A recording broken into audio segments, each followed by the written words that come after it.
Question number 31, implement async helper race. तो question में क्या करना है कि जैसे अभी हमने पिछली वीडियो में देखा था कि पैरेलल रिजॉल्व किया था हमने, तो प्रोमिसेस के कुछ मेथड होते हैं। अगर आपने पिछली वीडियो देखा होगा तो आपको पता होगा कि promise dot all settle, promise dot all, promise dot race, promise dot any. तो ये प्रॉमिस मेथड्स हैं, तो ये क्या करते हैं कि एरे ऑफ प्रोमिसेस लेते हैं। अब प्रॉमिस डॉट ऑल सेटल में क्या होता है कि जब तक सारे प्रोमिसेस सेटल नहीं हो जाते या रिजॉल्व हो या रिजेक्ट हो, अगर वो कंप्लीट नहीं होता तब तक ये प्रॉमिस है वो रिजॉल्व नहीं होता, तब तक ये कुछ आउटपुट नहीं देगा, ऐसा समझ सकते। प्रॉमिस डॉट ऑल मेथड में क्या होता है कि इसमें भी हम एरे ऑफ प्रोमिसेस पास करेंगे, और जैसे ही कोई भी प्रॉमिस रिजेक्ट हो जाता है एरर रिटर्न करता है। प्रॉमिस रेस में क्या होता है कि सबसे पहले जो कोई भी प्रॉमिस जो है वो रिजॉल्व हो जाए या रिजेक्ट हो जाए, जैसे ही वो हो जाता है तो ये रिटर्न कर देता है। प्रॉमिस एनी में क्या होता है कि जैसे ही कोई सा भी प्रॉमिस रिजॉल्व हो जाए तो वैसे ही वो रिटर्न कर देता है सिंगल प्रॉमिस को, और अगर कोई सा भी प्रॉमिस रिजॉल्व नहीं होता तो वो एरर थ्रो कर देता है। तो हमें क्या करना है, प्रॉमिस रेस इंप्लीमेंट करना है। तो रेस में क्या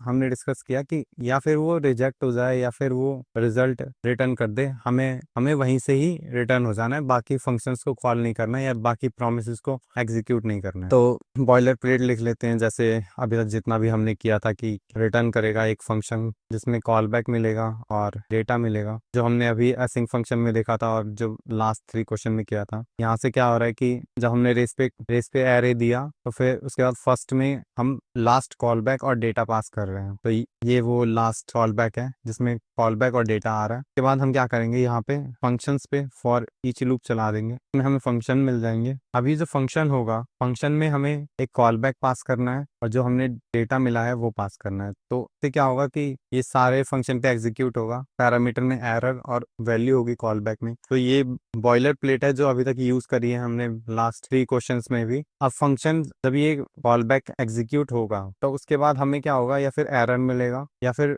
वैल्यू मिल जाएगी। तो अगर वैल्यू मिलती है तो हम क्या करेंगे, जो कॉल बैक है उसमें अनडिफाइंड और वैल्यू पास कर देंगे, और अगर एरर मिलती है कॉल बैक में एरर और अनडिफाइंड पास कर देंगे और यहीं से रिटर्न हो जाएंगे। अब यहाँ पे क्या होगा कि जैसे ही कोई एरर और कॉल बैक मिली तो ये दोबारा किसी एक और फंक्शन को एग्जीक्यूट करेगा। क्यों? क्योंकि फंक्शन जो है फॉर ईच लूप में है और ये चल रहा है। तो हम क्या करेंगे, एक वेरिएबल बना लेंगे, let is called is equal to false. अब जैसे ही हमें एरर मिला तो हम इस कॉल्ड को ट्रू कर देंगे, और अगर एरर नहीं मिलता या फिर हमें वैल्यू मिल जाती है, रिजॉल्व हो जाता है, तभी भी हम इस कॉल्ड को ट्रू कर देंगे। और अगर इस कॉल्ड जो है वो ट्रू है तो हम क्या करेंगे, यहीं से रिटर्न हो जाए। तो ऐसा कर क्यों रहे हैं, क्योंकि हमें बस एक फंक्शन को एग्जीक्यूट कराना है जो पहले हो जाए सबसे, और जो हमें एरर या फिर रिजल्ट दोनों में से कुछ भी दे दे। अब इसको सबमिट करते हैं, तो सबमिट हो गया।